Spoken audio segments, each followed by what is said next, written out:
Hi everyone. Hi. Welcome back to another episode of The Girls Who Cried Wolf. I'm Laura. I'm Summer. We are said girls. Today is episode 17 and our title for today is Dorian Gray, the picture of Dorian Gray and the purpose of art, specifically the purpose of art in literature. Would you like to start off first, Summer? I shall. Cool. Yeah. So I think just quite a nice way to open is a quote from Camus and his essay Create Dangerously. Well, lecture, which was then turned into an essay. Who I'm going to talk about pretty heavily later on, so I feel like it's a nice way to open. And he's got this really good quote about the purpose of art, kind of in broader forms than just literature, but you know. And he says, "Of what could art speak indeed? If it adapts itself to what the majority of our society wants, art will be a meaningless recreation. If it blindly rejects that society, if the artist makes up his mind to take refuge in his dream, art will express nothing but a negation. In this way, we shall have the production of entertainers or of formal grammarians, and in both cases, this leads to an art cut off from living reality." Very interesting quote. Any comments on it? I'll make my comments later. Oh, okay. Stay tuned. Stay tuned. Shall I begin with a summary of the picture of Dorian Gray? I think so. When did you read it? I was like 16. Okay. And I haven't read it since, but I need to read it in like a week. Yeah, so this is kind of like maybe prep for summer. Maybe for there this is week. A chance I need to have read it by tomorrow. I think there is a high chance. That's okay. Okay, this is fine. I read it like 2 years ago as well, but I really liked this book. I thought like it's one of those books that everyone hypes up, but that should be hyped up. Yeah, it's really good. Sure. So spoiler alert if you haven't read The Picture of Dorian Gray. I mean, spoiler alert. 130. Well, we have to give it anyway. We have to give it. We have to give it. Well, it's polite. In the 136 years that this book has been out, if you haven't read it, they're about to We're really sorry. Yeah, but so, you can also listen to this lovely summary that I got from SparkNotes. Thank you, SparkNotes. In the stately London home of his aunt, Lady Brandon, the well-known artist Basil Hallward meets Dorian Gray. Dorian is a cultured, wealthy, and impossibly beautiful young man who immediately captures Basil's artistic imagination. Dorian sits for several portraits, and Basil often depicts him as an ancient Greek hero or a mythological figure. When the novel opens, the artist is completing his first portrait of Dorian as he truly is, but, as he admits to his friend Lord Henry Wotton, the painting disappoints him because it reveals too much of his feeling for his subject. Lord Henry, a famous wit who enjoys scandalizing his friends by celebrating youth, beauty, and the selfish pursuit of pleasure, disagrees, claiming that the portrait is Basil's masterpiece. Dorian arrives at the studio, and Basil reluctantly introduces him to Lord Henry, who he fears will have a damaging influence on the irresponsible young Dorian. Basil's fears are well-founded. Before the end of their first conversation, Lord Henry upsets Dorian with a speech about the transient nature of beauty and youth. Worried that these, his most impressive characteristics, are fading day by day, Dorian curses his portrait, which he believes will one day remind him of the beauty he will have lost. In a fit of distress, he pledges his soul if only the painting could bear the burden of age and infamy, allowing him to stay young forever. After Dorian's outbursts, Lord Henry reaffirms his desire to own the portrait. However, Basil insists the portrait belongs to Dorian. Over the next few weeks, Lord Henry's influence over Dorian grows stronger. The youth becomes a disciple of the new hedonism and proposes to live a life dedicated to the pursuit of pleasure. He falls in love with Sybil Vane, a young actress who performs in a theatre in London's slums. He adores her acting. She, in turn, refers to him as Prince Charming, and refuses to heed the warnings of her brother, James Vane, that Dorian is no good for her. Overcome by her emotions for Dorian, Sybil decides that she can no longer act, wondering how she could pretend to love on the stage now that she has experienced the real thing. Dorian, who loves Sybil because of her ability to act, cruelly breaks his engagement with her. After doing so, he returns home to notice that his face in Basil's portrait of him has changed. It now sneers. Frightened that his wish for his likeness in the painting to bear the ill effects of his behavior has come true, and that his sins will be recorded on the canvas, he resolves to make amends with Sybil the next day. The following afternoon, however, Lord Henry brings news that Sybil has killed herself. At Lord Henry's urging, Dorian decides to consider her death a sort of artistic triumph. She personified tragedy and put the matter behind him. Meanwhile, Dorian hides his portrait in a remote upper room of his house where no one other than he can watch its transformation. Lord Henry gives Dorian a book that describes the wicked exploits of a 19th century Frenchman. It becomes Dorian's Bible as he sinks ever deeper into a life of sin and corruption. He lives a life devoted to garnering new experiences and sensations with no regard for conventional standards of morality or the consequences of his actions. 18 years pass. Dorian's reputation suffers in circles of polite London society, where rumors spread regarding his scandalous exploits. His peers nevertheless continue to accept him because he remains young and beautiful. The figure in the painting, however, grows increasingly wizened and hideous. On a dark, foggy night, Basil Hallward arrives at Dorian's home to confront him about the rumors that plague his reputation.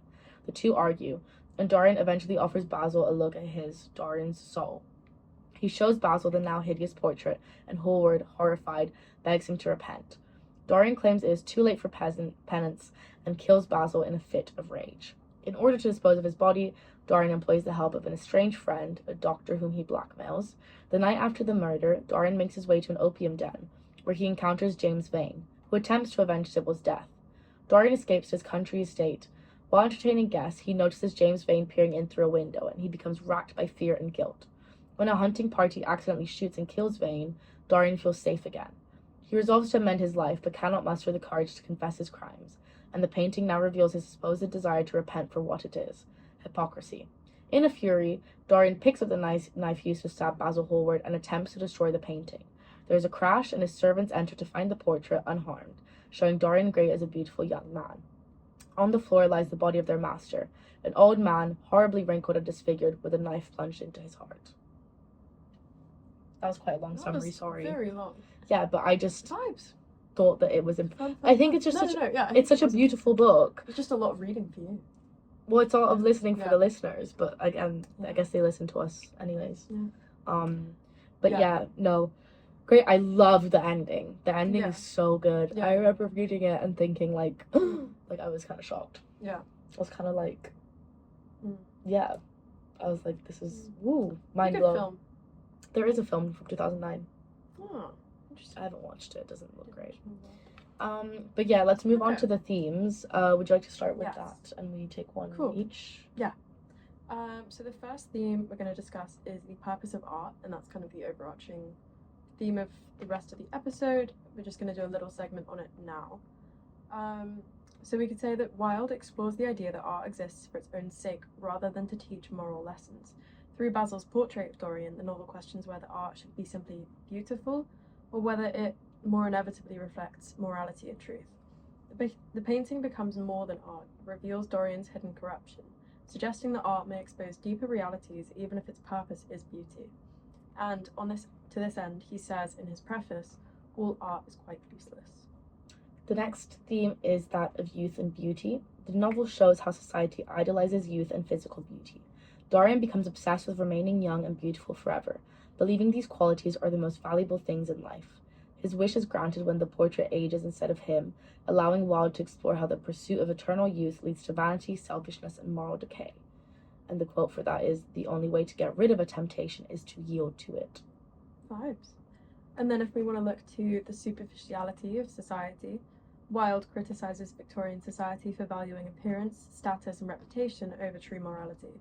Dorian remains admired and welcomed in high society despite rumours about his behaviour, because he still looks innocent and beautiful. This shows how society judges people by surface impressions rather than character. And a quote on this is, "There is only one thing in the world worse than being talked about, and that is not being talked about." Low-key right though. Did he steal that from Gossip Girl? He might have. Yeah. I think so. I think he did. Yeah. The next theme is influence. The novel examines how people can shape each other's beliefs and behavior. Lord Henry strongly influences Dorian with his hedonistic philosophy, the idea that life that should be devoted to pleasure and beauty. Under this influence, Dorian adopts a lifestyle focused on sensation and indulgence, showing how powerful charismatic ideas can be. And then this is a quote that Lord Henry says about Dorian, saying, "He had merely shot an arrow into the air. Had it hit the mark, how fascinating the lad was." Kind of showing how he sees him as like a little plaything. Yeah. And then in terms of a final theme, we're going to talk about objects and appearances. So objects, especially the portrait, symbolize the contrast between outward appearance and inner reality. While Dorian's face remains youthful and pure, the painting reflects every sin he commits. The portrait becomes a physical representation of his conscience and hidden soul, highlighting the danger of separating appearance from mortality. And a quote on that is, "The portrait was to bear the burden of his shame." And that's kind of the overarching themes. We're kind of wanting to get into the purpose of art the most. Conceptual. So we will get into that. But before that, just before we move on to the purpose of art, which is kind of our theme for the episode and what we really want to delve into, I just thought it'd be interesting to talk a bit about the controversy that surrounds the book. So obviously this was published in 1890, and when it was published, it caused immediate intense controversy for its perceived immorality, veiled homoeroticism, and promotion of art for art's sake over Victorian moral didactism. Critics deemed it scandalous, with reviewers calling it fit for outlawed noblemen. The novel was used as evidence against Oscar Wilde in his 1895 trials. Apparently you can't separate the art from the artist. Apparently you cannot. Not in 1890. There's this book that I really want to read called something like Monsters, like what do we do when bad people make good art, and I really want to read it. I think that's really an interesting point. What's your stance on separating the art from the artist? I think it depends on what has been done. Circumstantial. Yeah. Yeah, like The Picture of Dorian Gray is obviously a fictional book, so should that be able to present itself to be used as evidence in like a legal trial? Well, I mean, he was on trial for being gay, and the book is a bit gay. Yeah, but if you call something fiction, then I don't know. What if Nabokov was a pedophile? Yeah. True. See, circumstantial. Let's think about that. But like, but then also, like, I'm not listening to Chris Brown. Can a fictional work, lend itself to being used as evidence against the artist, and in which scenarios should it be? I don't know. What if Chris Brown had a song called like "Hit 'Em"? Because he hit Rihanna. Could that be? Yeah. Yeah. Or like. But then, if we lived in a world where any art for any purpose could be used against the artist, that hinders... No, but what I'm saying, this is not the question I'm asking. The question I'm asking is, what how do you distinguish the art from the artist? Do you like? I don't know. Is this something that comes like when you're consuming a piece of art? Does the artist really have much influence on your perception of the art? Yeah. Okay. For sure. Yeah. I think it depends for me. But depends on how much I know about the artist. Straightforwardly dictates what kind of person they are. I think it a lot of the time does. Yeah. But there's just yes and no. Like there's some films that I won't watch a Woody Allen film. I won't watch. Yeah. What's the evil man? The French one. Roman something. Sure. Roman Polanski. Hate him. I won't watch any of that. I don't care. Okay. Don't care how good Annie Hall is. I'm not watching it. I'm sorry. Okay. But yeah, interesting that it was used against him in this manner. Yeah. But also, don't they use rappers' lyrics sometimes in court trials? Yeah. Like, have you seen the King Von one where he like literally described the crime scene? Oh my god. And he's like, that's just stupid. Yeah, he's like, went up the 5th floor, now I'm at Gleesh Place, and there's like a fucking video of the judge like rapping it bar for bar, being like, she's like, went to Gleesh Place, should have seen Gleesh face, like, showed him the stain. I was like crying when I saw that. It was actually really funny. Anyways, let's get back to Dorian. First name basis. Didn't I have I actually call him DG because we're on an initials basis. Key aspects of this controversy. I want to talk about AC later. Me and him are... Oh. Right. Okay, well, do you want to care to share? Yeah. I did clock it. Yeah. I'm just on a first name basis with him. I'm just Albert. Bertie even. Yeah. Bert. I call him Al. Okay, you win. So the first element of the controversy is the homoerotic overtones. So the 1890 Lippincott's monthly magazine released a version which contained strong implicit homosexual themes that alarmed conservative Victorian critics. These were used in his this was used as evidence in his 1895 trials for gross indecency or homosexuality, and the novel, particularly the uncensored magazine version, was used by opposing counsel to portray Wilde as a corrupter of morals. Art for art's sake. The novel was seen as dangerous for arguing that art need not have a moral purpose, promoting a hedonistic philosophy, censorship and censorship and revision. Due to the backlash, Wilde heavily edited the 1891 book version, toning down homoerotic references and making Dorian's immoral descent more clearly punished. Allegations of immorality. While some saw it as a cautionary tale, many accused the book of celebrating vice, vanity, and corruption rather than condemning them. So Yay, yeah, we love vice, controversial. vanity, and corruption. We do the two V's and a C. Yeah. Vice, vanity, corruption. What is your The big opinion three. on the hedonistic lifestyle? Vibes. I think it's vibes, and Yes and no. Like, I live a bacchanalian lifestyle sometimes. I just like to, do you know what I mean? Like, I just like to drink and Yeah. be jolly and hang out with my friends and sit in the sun. Like, to be fair. that's kind of the vibes, and I To don't be think there's fair. anything wrong with that. Yeah, but I think, But I also grind.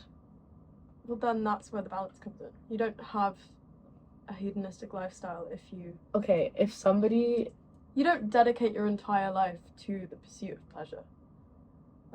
no, but I'm not very good at not.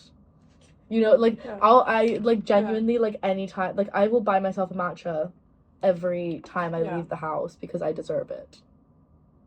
Yeah. Like, I'm too I don't nice know. to myself. What's the I think. opposite of hedonism? Sadism? No. Yeah, it's like... Being a loserism, not having fun. That is my neighbors. Don't talk about it. What is the opposite of hedonism? Asceticism. Asceticism. A lifestyle characterized by abstinence from worldly pleasures through self-discipline, self-imposed poverty, and simple living.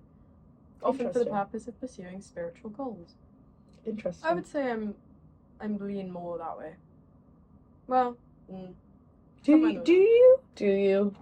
you? wow, okay. What about aura? We get a lot of little treats. Yeah. That's not what an escalable I have a job. do. I have a job. I got home from work at 12:30 last night. Thank you I'm very not much. saying you don't work, Summer. I'm just saying you don't, like, deny yourself of worldly pleasures. Yeah.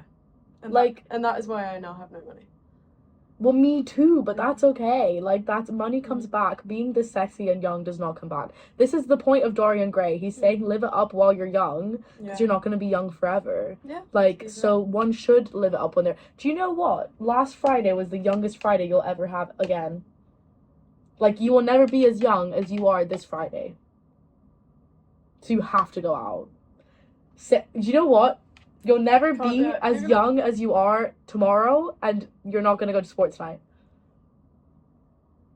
Yeah, but I want to go to the creative writing thing. Yeah, but you can go to sports night after. Maybe. Can you think about it? Yeah, but it's cold and it's raining. Oh, summer. Maybe. What is that picture?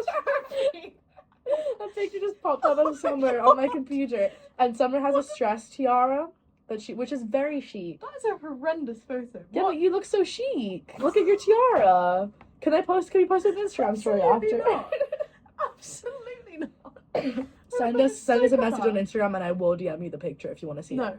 But yeah, it looks. You will not it be looks doing lovely. Oh. Then there's Izzy. Oh, that's my belt. That's not. Anyways, Okay. we don't need to look at Moving pictures. on. We need to move on. We need to Moving talk about on. the purpose of The art. purpose of art. What's the purpose of anything? But Right, little Miss Nihilist.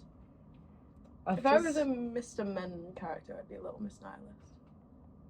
But you'd be Little Miss Sunshine. Aww. Anyway, shall we? So, Summer's gonna talk to us about the preface, but before that, I'm just gonna mention a bit of a summary that I found from an article called "The Conflict Between Aestheticism and Morality in Oscar Wilde's The Picture of Dorian Gray." This was written by Patrick Duggan for the Boston University Press. He says, in The Picture of Dorian Gray, Oscar Wilde explores the aesthetic philosophy of art for art's sake, proposing that art should be beautiful, pleasure the observer, and possess no utilitarian, moral, or social purpose. The novel critiques this, however, by showing the dangers of living life purely as art, where aestheticism becomes detached from morality. Fab. And then, yeah, a couple quotes from the preface to Dorian Gray that I think kind of drill down these points and will go well before what we're about to talk about. So he starts by saying, no artist desires to prove anything. Even things that are true can be proved. No artist has ethical sympathies. An ethical sympathy. It's okay. Can I start I again? can't. No. An ethical sympathy in an artist is an unpardonable mannerism of style. What's your take on that? What do you mean? Should artists have sympathy or like emotional attachment to anything in reality? Or like should art exist in its own little bubble? What do you think? I don't think so. No, I think art's it's impossible to untie art from its time and its culture. For sure. Like you can't not be influenced by it. No, I don't. I Yeah. agree. I think definitely Yeah. art is always made of it. Yeah. It's always a product of its circumstance. Yeah, and he's, I guess, basically saying that if you've got a purpose to your art, or if you're trying to prove something or like advocate for a cause, Mm-hmm. it's unpardonable. Anyway, and then he continues to say, quote, "It is the spectator and not life that art really mirrors. Diversity of opinion about a work of art shows that the work is new, complex, and vital. When critics disagree, the artist is in accord with himself. We can forgive a man for making a useful thing as long as he does not admire it. The only excuse for making a useless thing is that one admires it intensely. All art is quite useless." This is really interesting. Yeah. This is a really There's interesting a quote. lot to unpack there. Should we unpack the Yeah. last two sentences? Yeah. We can forgive a man for making a useful thing as long as he does not admire it. This is very interesting because if you think Yeah. about it, like a lot of tradesmen, for example, Yeah. like you or tradespeople, Mm-hmm. don't really like it is like Yeah. like what makes you different as a plumber and a sculptor? Yeah. Well, yeah, I guess Like what it's is the saying, difference? does art lose its artistic value when we give it a purpose or a function? I don't know. I don't think that's necessarily true because, I don't know, like you look at the old telephone boxes in London, like the nice red ones, and you could appreciate that as an object with a function, but it's also quite. But art does nice have a and function. artistic. Art always has a function, and that is to Yeah, represent he would something. advocate. Oscar Wilde would advocate the opposite. I don't think that he art would. loses- I don't think that's what Yeah, he's but saying. he sees art as a useless thing. I don't think he does. I think the character sees art as All useless. art is quite useless. No, this is the preface. This is Oscar Wilde talking. Yeah, but it's the preface to the book, no? Yeah, but it's still him. And he was a big So this is like his. He was an advocate for aestheticism and the fact that, and like decadence and the idea that you just pleasure is all that matters. And Okay, I thought this was like. No. This part is, of the This book. is him. Yeah. Well, I just think that's interesting because it's like Yeah. art does have a purpose, and the purpose I is to agree. enjoy it Yeah. and for people Well- to look at it and. I would say that's one of many purposes. Yeah, Yeah. of course, but like Yeah, if you yeah. look at the baseline purpose of art, it's for enjoyment and Mhm. expression. I agree. So like on top of Yeah. that, there's like, thinking about like Yeah. social issues Yeah. and Yeah. wanting to portray certain things or Mhm. like inform people about stuff. Like all of that stuff I absolutely is part of it. But the baseline of it is that it's meant to be enjoyed and Yeah. enjoyed, and it's meant for the artist Mhm. to express themselves. So there is Yeah. inherently a purpose for to sure. art. It But is Wilde's- useful. Wilde's point is that I'm disagreeing with him here. yeah, same, which is why I'm going to talk so much about Camille. Okay, It's the best fabulous. episode. Fabulous. So babe, I love Al. Let's look at some key concepts Yeah. of art in Dorian Gray. So the preface that we just mentioned and uselessness. Wilde states in the preface that all art is quite useless, meaning it should exist solely for its beauty rather than to instruct, moralize, or serve a social purpose. Art as a mirror of the soul. While art should be, in theory, separate from morality, the portrait of Dorian acts as an inescapable moral compass, reflecting the decay of his soul rather than his physical beauty. Aestheticism versus life. The novel explores the dangers of treating life as a work of art, with Lord Henry leading Dorian to prioritize beauty over morality, resulting in a hollow existence. The portrait's power. The portrait acts as a looking glass that reveals the true sinful nature of Dorian, contradicting the idea that art has no influence as it becomes a tangible, living consequence of his actions. Ultimately, the novel presents a paradox. It champions the aesthetic view of art, yet warns against the consequences of a life devoid of moral responsibility, using the deteriorating portrait to show that art cannot be completely separated from human truth and consequences. Vibes. Yeah. Cool. Do you do you want to talk about Yeah. the there's just a few points Yeah. that I picked from an essay that we're gonna go through. Cool. So Well, an this is an article, essay. really. This is an article. Apologies. It's an article Well, called an essay. This is an article called An Essay on the Role of Art in the Picture of Dorian Gray. It was published on Medium and it is by Robin I don't know how to say. Zemesegi. I think Maybe? so. It's I my think best so. shot. We'll have the name somewhere. Somewhere. These quotes. No, this is. These are quotes. Yeah. So he says, the entire novel revolves around the question of whether art is life or life is art. Which is true. This theme links to aestheticism, morality, and influence. Dorian would give up his life in order for his face to remain young and beautiful as art for an artist and the world to behold. He exclaims when looking at his own portrait, "How sad it is! I shall grow old and horrible and dreadful. But this picture will always remain young. If it were only the other way. If it were I who was to be always young, and that picture was to grow old. For that, I would give everything. Yet there is nothing in the whole world I would not give. I would give my soul for that." I can't lie. Like, I feel him. Disagree. Really, I'm so scared of Yes. aging. Aging is a privilege. It is, but I really am terrified. From like a health perspective or like an appearance? From like an appearance perspective. You shouldn't be. I know, but it's just like I used to be. I look at myself when I was like 18 and I look so Yeah. different and I just think, oh my god. Yeah. You know? Like, Yeah. it's really sad and I'm really I'm really not trying sad. to huh? I'm not sad about it. No, it's a really sad Yeah. thing that I'm so sad about it. Yeah. But like I try not to think about it, but Yeah. it does scare me a lot. Yeah. Like, Yeah. what if like Mm. like Yeah. women have so much Yeah. social currency in their appearance. Yeah. And then one day that just stops. Yeah, but I think that's freeing.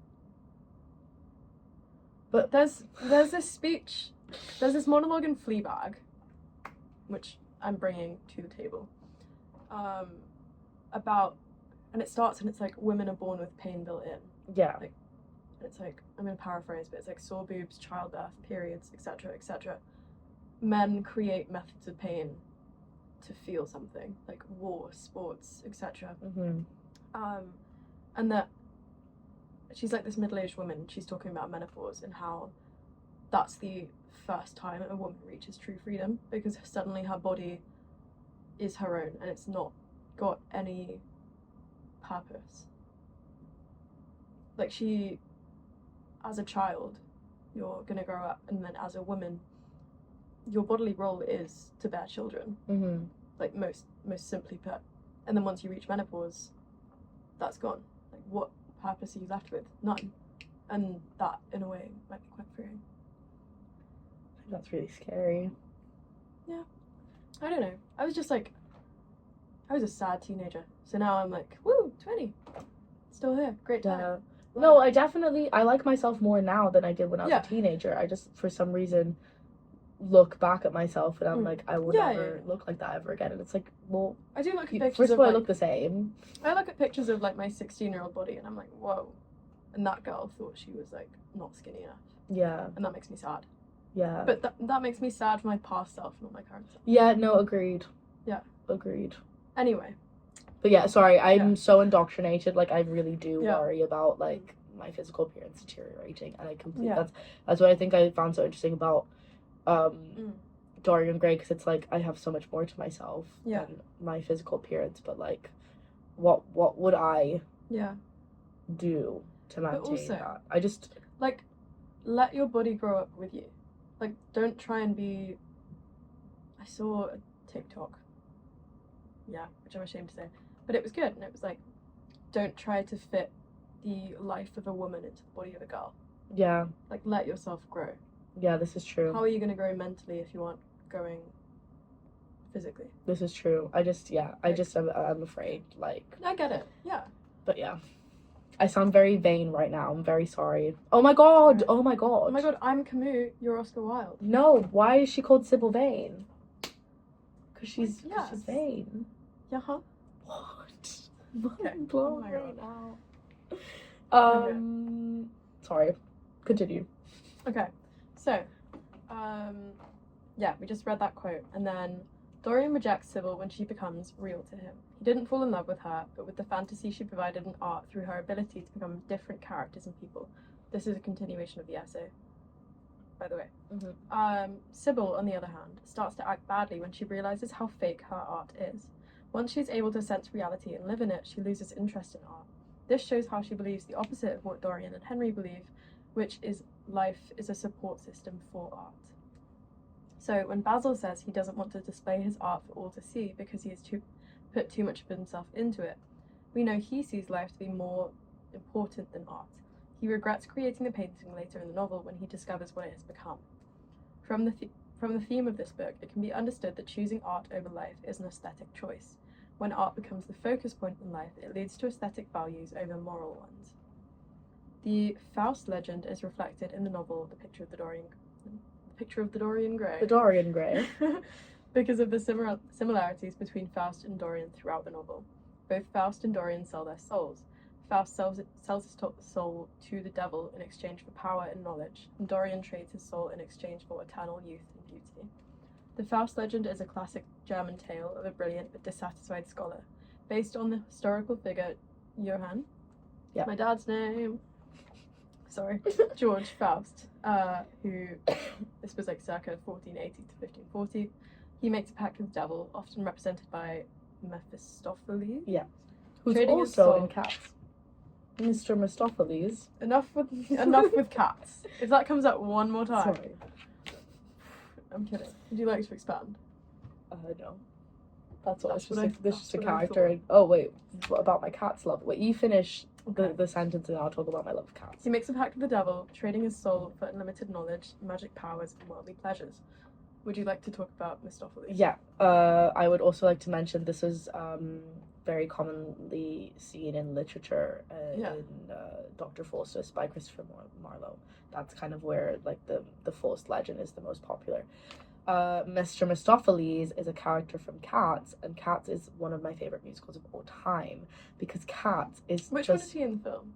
Is he James Corden? I think so. I hate that I know that. I think it is actually. Double check. But basically the most gut-wrenching, heart-wrenching song ever is Memory that Grisabella the Glamour Cat sings at the end of Cats before she ascends to the what's it called? Who? I forgot. Where did they ascend to? Where did they ascend to? They have the Jellicle Ball and they ascend somewhere after they complete their 9th life. But they will have to like sing a song to like prove that they're worthy. And No, I don't like it.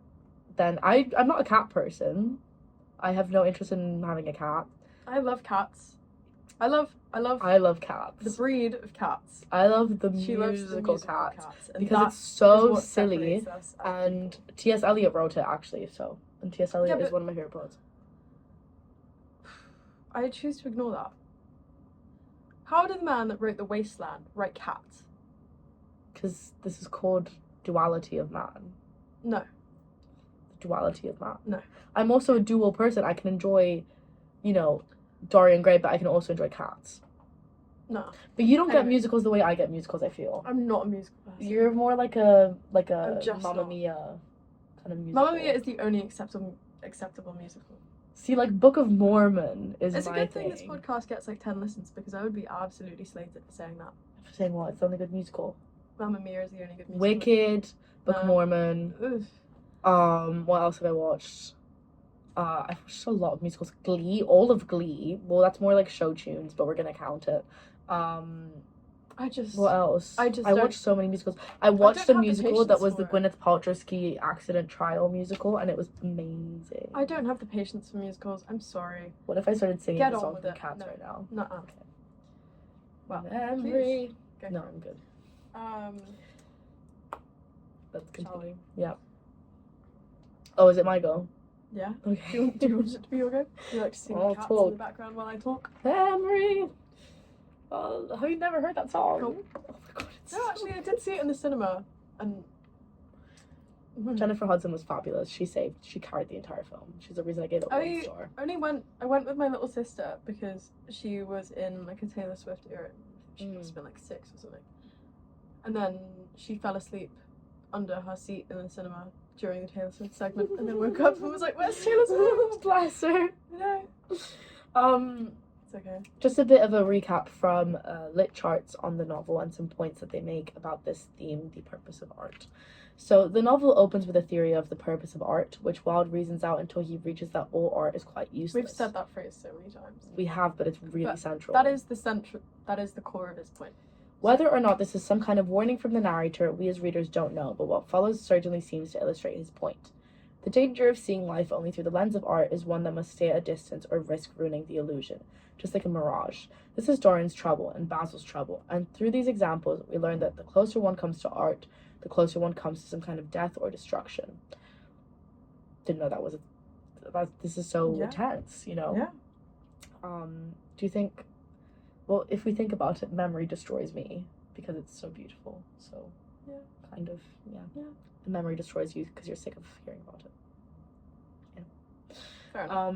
The setup of Dorian's world and society and in his own home is full of pictures, stills, and images through which we see life frozen or removed.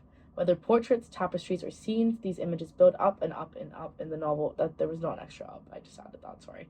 Until Dorian's climactic act of stabbing his own painting. It is the ever-present pressure of art, of being a piece of living art himself, and of seeing real life mirrored in the portrait that destroys Dorian. As a piece of art itself, the novel invites us to question its form and purpose, as the argument of the preface suggests. Now, Love it. I'm going to shut up for 5 minutes. I'm going to let you talk about the big AC. The big AC.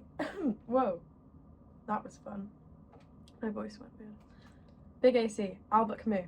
He delivered a lecture in 1957 called Create Dangerously, which was then transcribed into an essay. And it's one of those little Penguin classic ones. You know, the little tiny blue books that are like £2 each? Yeah. That was how I found out about this. Oh, I Bought love it, those. read it in Spain. It's a great time. Let's talk about it. So this is a text that really complicates the whole question of art's purpose. And Camus is speaking in the aftermath of the Second World War and in the thick of the Cold War. So the cultural mood he's kind of responding to is one where politics, ideology, and artistic responsibility are all very much colliding. And what he argues is basically the opposite of the idea that art should exist in a kind of insulated aesthetic bubble, which is sort of what Wilde was advocating for 6 decades previously-ish. And instead he insists that artists have a responsibility to the social world they're living in. Art doesn't get to float above politics or history, it's inevitably shaped by them, and more importantly, it simultaneously has the potential to resist them. And the opening of the essay, which I think feels still like uncannily relevant nowadays, is: an oriental wise man always used to ask the divinity in his prayers to be so kind as to spare him from living in an interesting era. As we are not wise, the divinity has not spared us, and we are living in an interesting era. In any case, our era forces us to take an interest in it. The writers of today know this. If they speak up, they are criticized and attacked. If they become modest and keep silent, they are I don't know how you say the word. What word? I read this word all the time. I don't know how you say it. Vociferously? I've never seen that word in my life. I'm gonna go vociferously. I've never seen that word in my life. Blamed for their silence. And I think this does a really good job of setting up this narrative that kind of describes the impossible position that artists a lot of the time find themselves in. If you kind of speak out through your art, you're, a lot of the time condemned for being overly political or radical. And if you, on the other hand, stay quiet or apolitical with your art and you make art about something other than politics, you are kind of chastised for your silences. So the expectation that art remains untouched by the world surrounding it becomes impossible to fulfill. And I think this ties in a lot with Ian Watt's The Rise of the Novel. Mm-hmm. Sorry to throw it back. That's okay. Which states that literature is inherently shaped by its context and the world in which a given work is written. Yeah. Any thoughts on that? No. You having fun with your calendar? I'm having fun with my calendar. I'm sorry, I forgot a very important thing I have to add. Okay, and then he also sort of argues that authoritarian regimes understand that art has power, not necessarily in terms of like propaganda or persuasion, but as something more subtly destabilizing. And to this end, he says, "Tyrants know there is in the work of art an emancipatory force, which is mysterious only to those who do not revere it. every great work makes the human face more admirable and richer, and this is its whole secret. So here he's sort of saying that art very much enlarges our sense of what it means to be human, and precisely what makes it so effective in threatening systems built on reducing or controlling people. So again, you can think about like the post-war, Cold War context in which he's writing. Yeah. You know. I do think this is very true. Yeah. I do agree with this. Yeah. More so Very than Wilde, much. for sure. Yeah, definitely. So kind of to that end, the artist's life is never entirely peaceful. Creation is not a retreat from conflict, it's a way to enter into it. Another quote on this is, "Perhaps there is no peace for an artist other than the peace found in the heat of combat." So in the modern world, creating art is... Sorry. You're good. So in the modern world, creating art is inherently pretty risky, and in publishing something is never a neutral decision or a decision that's free of repercussion in some way from an audience. It's an action that will inherently provoke a reaction, which I think makes sense. Yeah. And this is a very long quote. Do you want to say this? Should I say this? To create today? Yeah. Let me clear my throat. To create today is to create dangerously. Title drop. I love when they do that. I love a title drop. For one to have a room of one's own, like, ate that up. Yeah. To create today is to create dangerously. Any publication is an act, and that act exposes one to the passions of an age that forgives nothing. Hence the question is not to find out if this is or is not prejudicial to art. The question for all those who cannot live without art and what it signifies is merely to find out how, among the police forces of so many ideologies, the strange liberty of creation is possible. It is not true, it is not enough to say in this regard that art is threatened by the powers of the state. If that were true, the problem would be simple. The artist fights or capitulates. The problem is more complex, more serious too, as soon as it becomes apparent that the battle is waged within the artist himself. The hatred for art, of which our society provides such fine examples, is so effective today only because it is kept alive by the artists themselves. Glorious. That is a heavy quote. That was a She's chunky quote. Cool. So I think what's pretty striking here is that Camus doesn't really frame the problem as just as simple as artists versus governments or social systems. The conflict, he says, also happens internally, and that's like kind of inside the artists themselves. The pressures of ideology, public opinion, fear, and self-censorship in some way become part of the creative struggle. And that idea sits in a pretty interesting tension with Oscar Wilde's declaration in the preface to The Picture of Dorian Gray that art should exist purely for its own sake. Wilde argues for aesthetic independence. Art is something that doesn't have to justify itself morally and politically. But Camus, writing decades later, in arguably a far darker historical moment, seems to argue that such independence is virtually impossible. Art can aspire to autonomy, but it's always created in the middle of history. Like, there is stuff that comes before it, there is stuff that will follow it. It doesn't exist outside of that. And because of that, every work inevitably enters the world as an act. Yeah. Big up AC. Big up AC. I love AC. We love AC. Art, I like that sentence. Art might aspire to autonomy, but it's always created in the middle of history. I think that's really strong. That was me. Yeah, I know. That's what I'm saying. I'm complimenting you. Oh, I know you wrote it. I did not read it because it was not a quote. I know you wrote it. So, that was actually really interesting. Thank you so much, Sarah, for researching that. We kind of have some quick questions that we wanted to talk about and maybe give our very short, somewhat opinions on. So, first question, and please, if you would like to send us an email or leave us a comment, please let us know what you think about these questions, because we're always really, really excited to hear from you guys. Are you a Wilde or are you a Camus? Are you a Wilde or a Camus?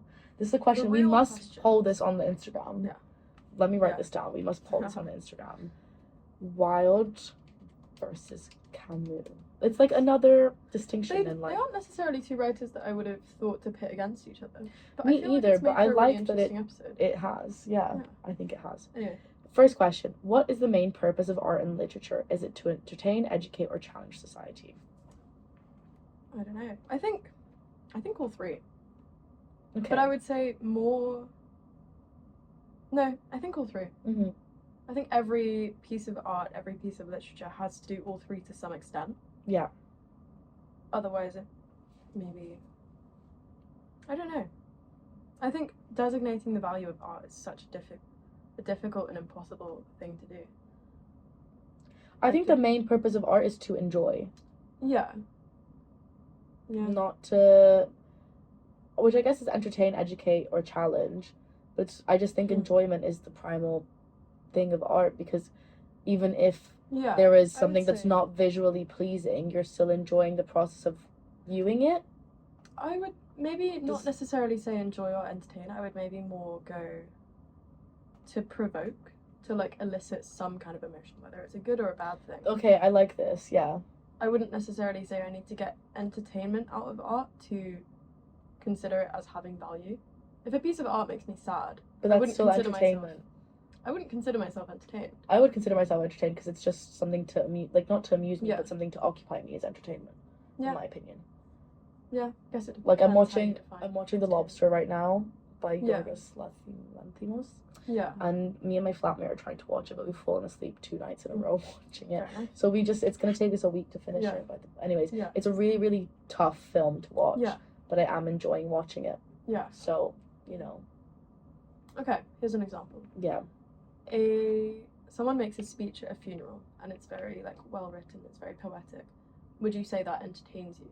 Because obviously it's art, but would you say that? Yeah, it is entertainment. Yeah, I mean, I guess if you anything that's occupying your attention is entertainment, in my opinion. And you'd say there's a disparity between entertainment and enjoyment. Yeah, because I would not enjoy a funeral speech. Yeah. But I would be entertained by it because it's something that's occupying my attention. Okay. Does this make sense? Yeah, I feel like that was just an important clarification to make. Yes. I'm not enjoying things. No, but like, yeah, I feel like that's an interesting.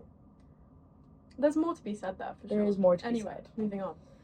Question 2. How does artistic language, so imagery, symbolism, metaphor, change the impact of literary work? I was actually looking at this today because in my poetry class we were talking about rhyming. And I feel like rhyming changes a poem so much. Yeah. Because, well, anything about form or structure, or any minor things in a poem change it so much. So I feel like that's the same in literature. Like, this, a thing, I always mention this about Lolita, but the language is so beautiful and the imagery is so beautiful in the book that it just makes you feel like it makes it even more evil. Yeah. And it adds to that. Yeah. So if there wasn't all that like embellishment, it wouldn't have the same effect. I don't think. What about you? I don't know. I think changes the impact. Yes. Like it definitely changes how you receive it. Like if you're reading Oscar Wilde, the language is very like I read Salome a couple weeks back. Well, like a month ago now.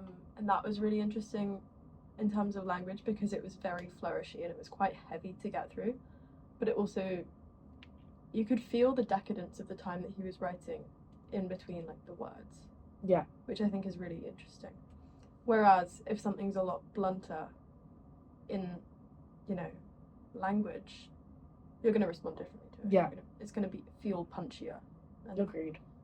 Yeah, I think, of course, language changes the impact of work inherently, and I think that's why you have to be so careful with creating literature. Agreed. Anyway. Yeah. Question number 3. Should literature always have a deeper meaning, or can it exist purely for aesthetic pleasure? I think it can just exist. I would say, I'm going to be really Bartesian. Death of the author, man. Yeah. Like, once a work's been written, you do with it what you will. I don't think as a writer you can dictate that. Yeah. And I think if someone chooses to read into something, or they just naturally do, you can't stop that. It's not a bad thing, it's not a good thing, it's just what some people will get out of a work, and some people will simply enjoy something for aesthetic reasons. Okay, so my follow-up question was going to be, can a literary work be powerful even if readers interpret it differently? Yes. Do you think so? Yeah. For sure, yeah. I don't think anyone ever interprets anything the same. To be fair. No, I don't think so either. Is power something that's dictated by unanimity? I don't think so. No. If your work affects 5 people in one way and 5 people in another, it's still powerful. It's still affecting having an people, effect. yeah.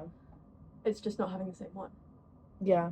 If you're kind of I think, yeah, if you wanted to ask, can a literary work be controlling, then I think everyone would have to interpret it in the same way. But if you just want something to be powerful, Mm-hmm. people can interpret it differently. Yeah, I agreed. would say. Definitely You? agreed. Anything to add? No, I don't. I think you said it very well. Well, I don't know. Yeah. Question number 6. Does art imitate life? No, we didn't ask number 4. Oh. Oh. Do you want to ask that or should I? Oh, okay. Question number 4. Sorry about that. I jumped I one. don't know. Why do people value literature as an art form? Well, the reason I value literature is because I enjoy reading and I enjoy language and I enjoy writing. Mm.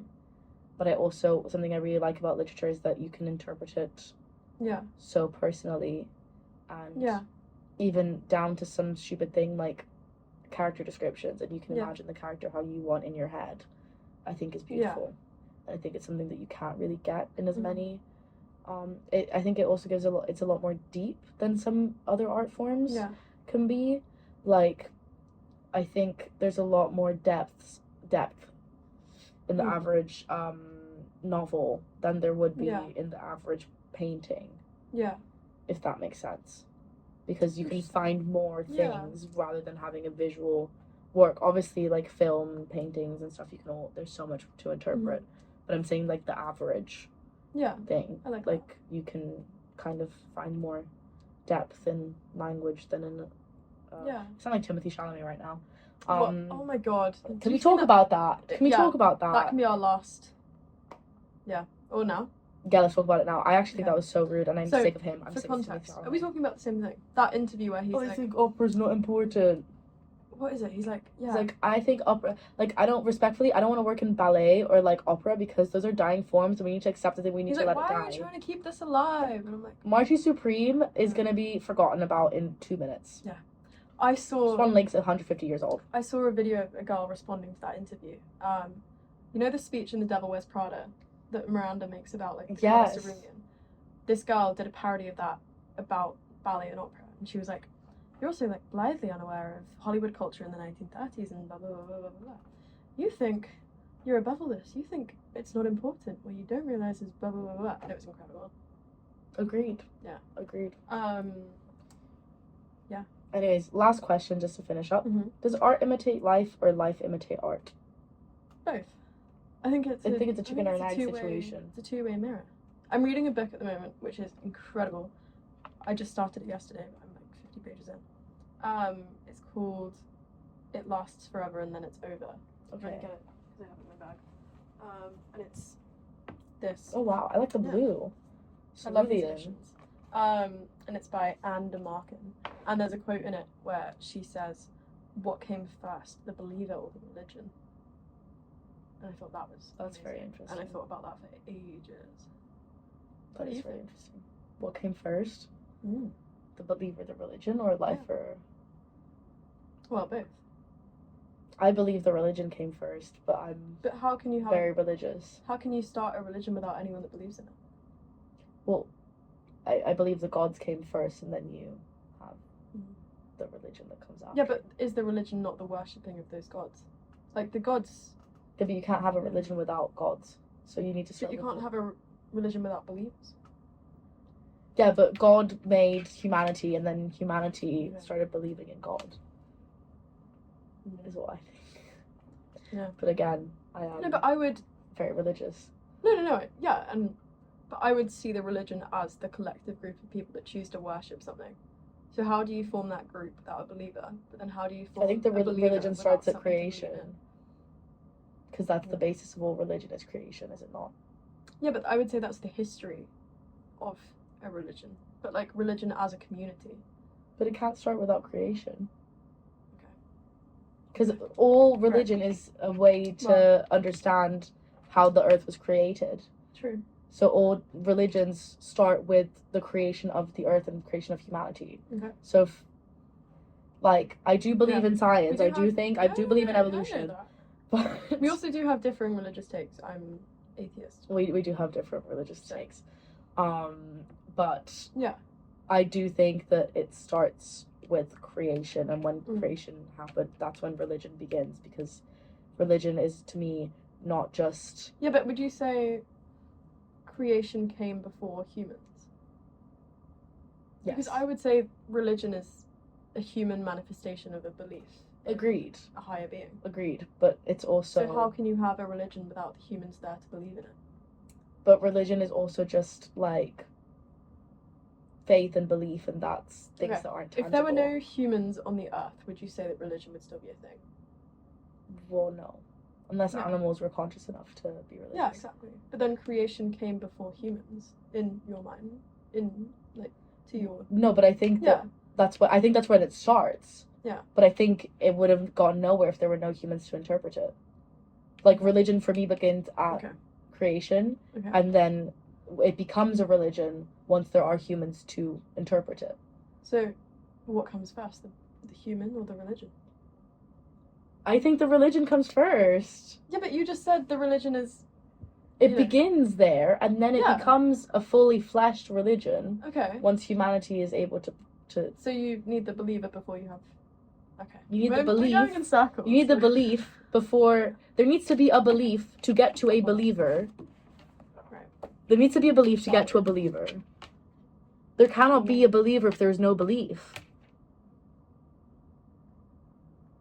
I want to find the paragraph. I think we're going way too off topic. We are going in circles.